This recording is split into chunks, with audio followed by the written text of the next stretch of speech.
So another thing I wanted to bring up, because we got to get real about this. I was just talking about the flawed electoral system, but this whole thing with strategic voting, especially under the first past the post system, it's just an absolute farce. Like, you can argue that it legitimately helped Ford win, because unless the opposition parties themselves manage to get their act together and get involved, you're not going to see any actual results. You can't keep pinning your hopes on voters making some type of heroic stand if the parties themselves, the parties that they're trying to support, are too busy playing that political tug of war.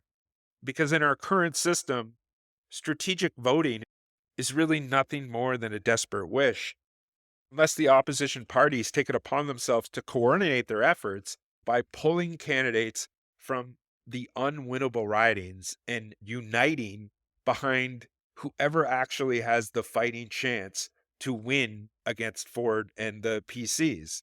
Because under first past the post, every riding is a battleground where the candidate with the most votes wins, regardless of whether they secure an absolute majority or not. So this means that if 90% of voters in a district dislike the incumbent, if the opposition vote is completely split among several candidates, the incumbent still manages to stroll off with that seat. And that's the brutal reality. When I see political pundits in Ontario harping on this idea about strategic voting, it's really about voters choosing the lesser of two evils. But the tactic does not have any bite unless the opposition parties work together before the election. Without any type of unified strategy, all those strategic votes end up scattering like confetti and ultimately benefiting the PCs rather than opposing them. It's very maddening that this is just being framed as a voter problem, because the fundamental issue is that the opposition parties, particularly the NDP and the Liberals, have never committed, not in any type of recent memory, to any type of coalition minded strategy. Instead, they're very much busy pursuing their own agendas and are stubbornly fielding candidates in every single riding. This is where the onus lies. It's not on voters. It's not the voters' job to force parties to work together. It's the party's responsibility.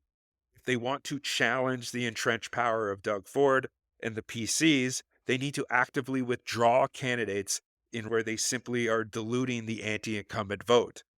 Because in a system that is designed to reward vote splitting, every candidate who doesn't have a serious chance to win does nothing more than fragment the opposition. It's like handing the game over on a silver platter. When you see a candidate that's running in a riding where another party has a far better chance, in this system, it's completely infuriating. The opposition parties need to engage in some serious self reflection instead of stubbornly trying to compete against each other. They should be asking, how can we win? How can we gain power? How can we remove Ford from power? That is the question that should be driving them to consider pulling candidates in each riding where one party is clearly the favorite to beat Ford. It's about consolidation, not competition.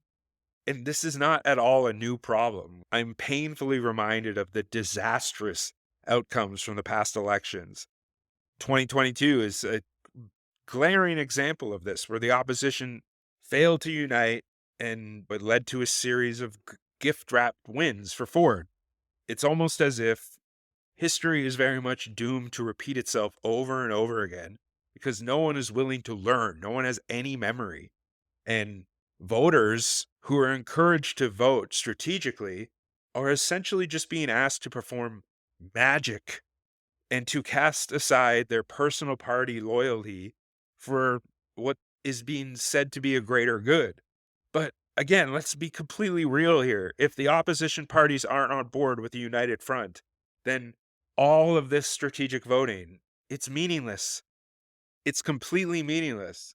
I guarantee you, if they did the thing that I just talked about, pulling candidates so that there you had a anyone but Doug party that was actually endorsed by the big three parties were not running against each other, and that you only had one specific option that was anyone but Doug, I will bet my life they would have won.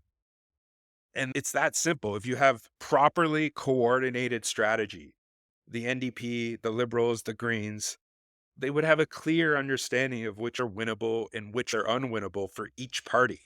They'd agree in advance to pull candidates from the ladder and back a single candidate in a head-to-head contest against Ford. And that way, even if Ford doesn't secure a majority, the opposition would they be able to form a viable coalition government. And then instead, this is what we're stuck with. We're stuck with this scenario where every party is just too busy protecting its own turf, its own brand. And this idea of strategic voting becomes like a catchphrase rather than any type of practical solution. And it's just so frustrating on so many levels because, again, voters are being asked to shoulder the burden that is simply not theirs.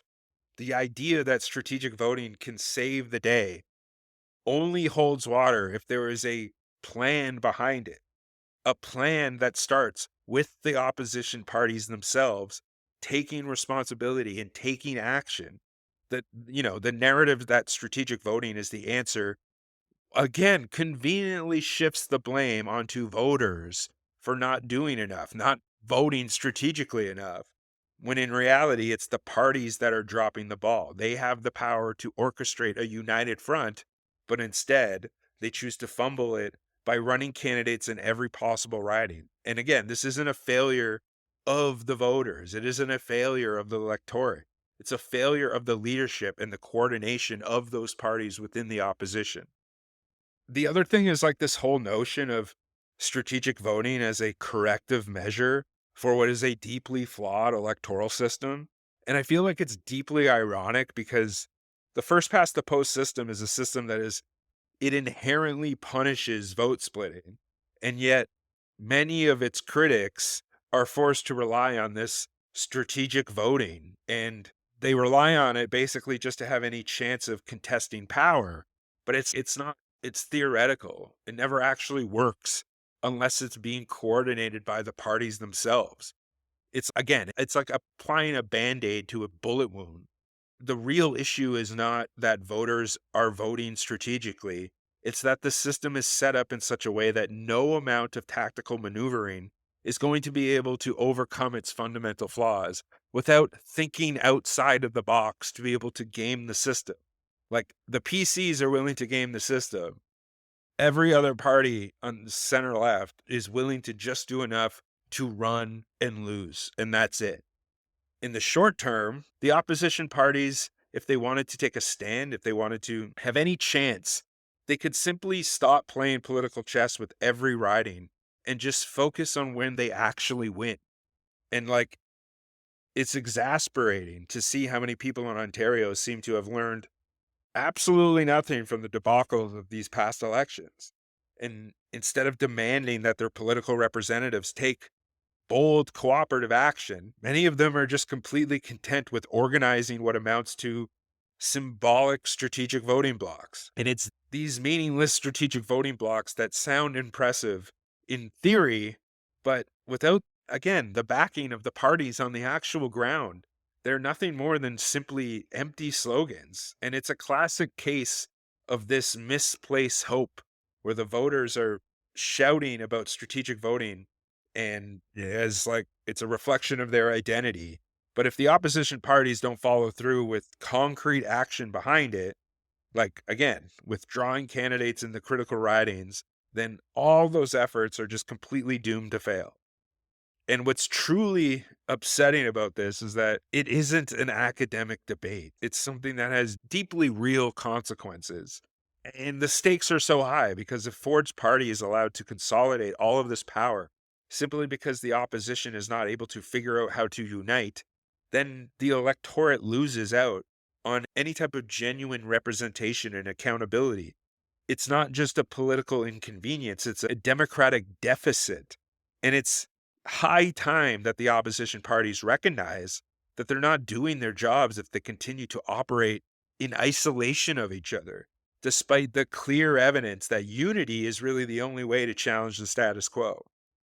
So again, the way to fix this is very much just if you created the type of coalition party that I'm talking about, and you made one of the core elements of that party being electoral reform, so that you're saying, we're doing this and then we're going to change the first past the post system so that we don't need to create coalitions like pre election anymore.